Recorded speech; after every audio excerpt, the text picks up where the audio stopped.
Senator Van Hollen. Thank you, Senator. Welcome, Director Vought. In response to a question that Senator Murray asked earlier about pocket rescissions, you cited a 1975 statement by GAO in the aftermath of a rescissions package that was advanced by President Ford.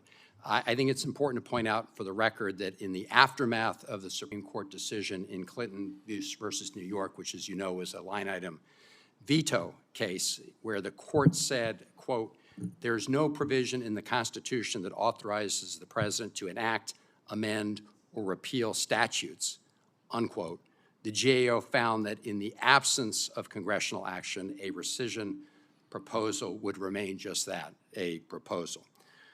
And that's why GAO later revised its view subsequent to that Supreme Court Can I speak decision. to that, Senator? I got to go on, Mr. Vought. If there's extra time and I'm granted it, I'd be happy to have you respond.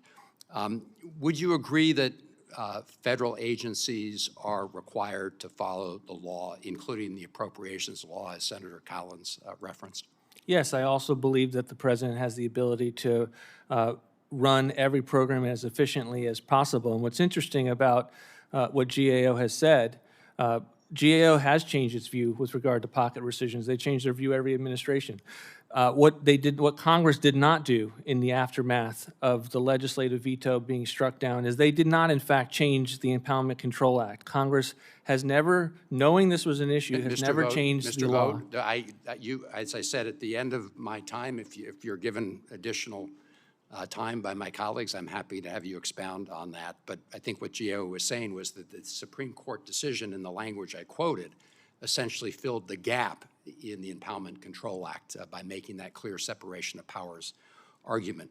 But my question was whether or not you federal agencies had to comply with appropriation bills. And one of those provisions is something that I authored that requires OMB to show the American people, American taxpayers, how we are spending their money by requiring OMB to publish the apportionment documents. This is not an optional provision. The system was operating for 3 years.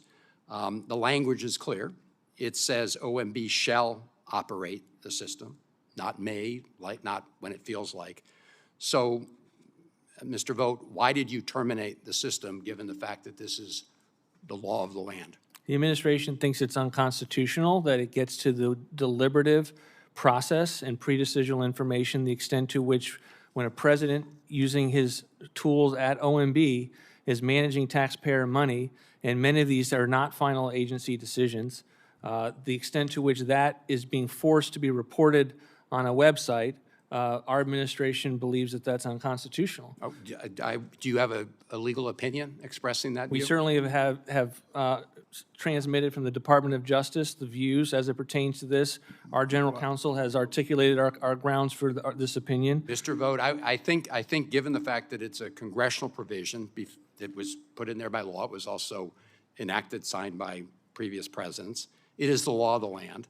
I have not seen any memo from the administration declaring it unconstitutional or the grounds for it being unconstitutional. So I welcome providing that. I want to get to another issue regarding the GAO because, as you know, they found that the administration was illegally impounding funds from 2 accounts and that there are 36 ongoing investigations about other withholdings.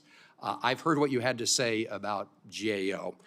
And I'm not going to ask you to repeat your views about GAO, but what I want to know is whether or not you plan to spend the dollars that were appropriated for the state electric vehicle infrastructure deployment plans and the Institute of Museum and Library Services programs.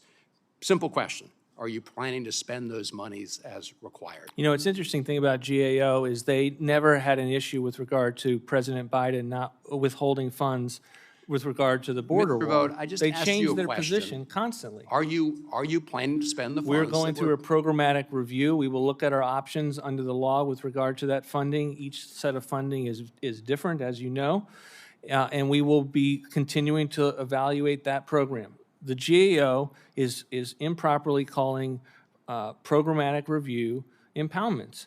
They've now done it, I believe, two times. I expect them to do it many more times, and it will not change the reality that these are not impoundments.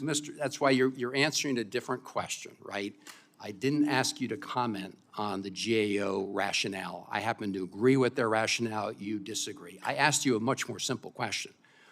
When do you plan to spend these funds? Do you plan to spend these funds before the end of the fiscal year? Your question, the GAO statement was the predicate for the question. I didn't feel like I can answer the question without dealing with the predicate. I'm just going to ask you a straight question with no predicate. Do you intend to spend the monies that were appropriated by the Congress for these two programs? We are considering the programmatic aspects of that program.